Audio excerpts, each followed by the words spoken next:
A propósito de la trágica muerte de Rob Reiner, me pregunto si es fan de la banda ficticia Spinal Tap.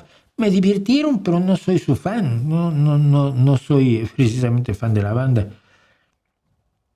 Pero esa es una excelente oportunidad para recordar de nuevo el tipo de enfermo mental que es Donald Trump, ¿no?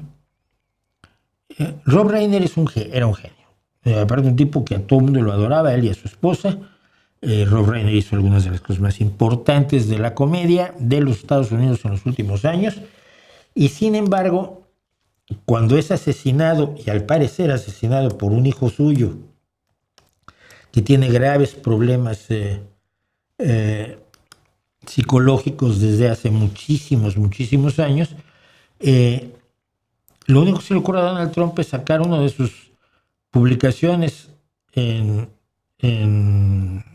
Truth Social diciendo que había muerto debido a que tenía el síndrome de enloquecimiento por Trump, porque estaba obsesionado por su odio a Trump.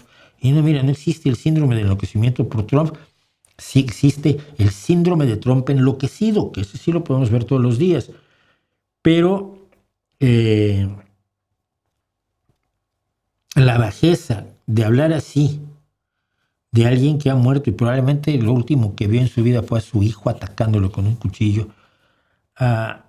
es vergonzosísimo. Por supuesto, si nadie de ustedes sabe quién es Rob Reiner, piensen en La Princesa Prometida.